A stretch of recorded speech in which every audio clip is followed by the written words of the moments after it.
Tetestigo na rin sa kaso ng missing sa Bungero ang lalaking nahulikam na nag-withdraw gamit ang ATM card ng isa sa mga nawawala. Ayon yan kay Dondon Patidongan na nagsabing tauhan niya ang nasa video. Yan ang aking tinutukan, eksklusibo.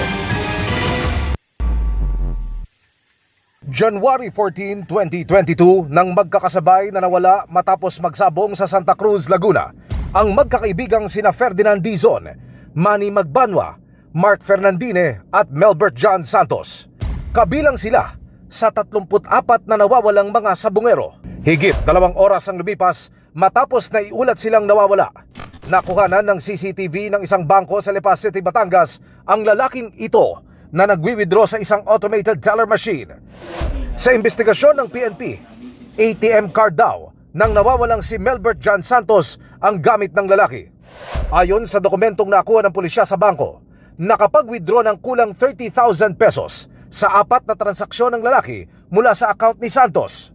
Kung ma-identify po natin itong nag-withdraw sa ATM, siya po ang magbibigay liwanag dito sa investigasyon na to kung bakit po napunta sa kanya yung ATM ng isang biktima. Ngayon, matapos ang mahigit 3 taon, sa pamamagitan ng whistleblower na si Julie Dondon Patidongan alias Totoy, nagkaroon ng linaw kung sino ang lalaking ito. Yung nag-withdraw na yan, tao ko rin yan. Isang witness ko rin yan. Close in, security ko yan noon. Saka ko na ilabas yan pag kinakailangan. Naniniwala si Patidongan. Malaking may tulong yan, gawa yung itim na yan doon sa isang missing sa Bungero. At ang masama niyan, inutusan lang yan ng isang tao ko rin. Siya ang kumuha ng ATM bago mawala yung missing sa Bungero. Inutusan siya nitong tao na ito para ano? Para mag-withdraw. Nanawagan si Patidongan sa iba pa niyang mga tauhan na lumantad na.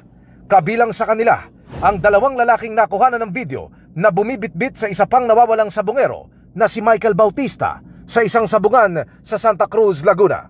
Yung sila at saka mga tao ko lang din yan. Ang masama lang, nakuhaan sila ng video at todo tanggi at ginamit pa sila ni Mr. Atong Ang na mag-witness against sa akin dahil ako ang tinuturo nilang mastermind.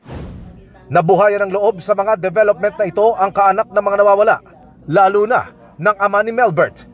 Dati na kasi silang umasa na malilinawan ng investigasyon ng matrace at ma-recover ang cellphone ng anak. Pero hindi raw ito umusad kahit pa natukoy umano ng mga investigador na ibinigay sa sibilyan ng isang pulis ang cellphone ng biktima. Buti lang daw sa pagtatanong ng investigador na itanong daw kung anong pangalan ng pulis. Ano kinalaman ng pulis, Kuya Lambert? E di siyempre, di ang lumalabas. Kasi yun ang nagbigay doon sa bata. Pulis ho ang nagbigay sa bata? Kasama sa iimbestigahan ng NAPOLCOM kung sino sa mga pulis na kinasuhan ni Patidongan kakapon ang gumawa nito. Sana lang talagang magtuloy-tuloy at talagang may magiging linaw ito sa mga nangyayari ngayon. Para sa GMA Integrated News, Emil Sumangil, nakatutok 24 oras.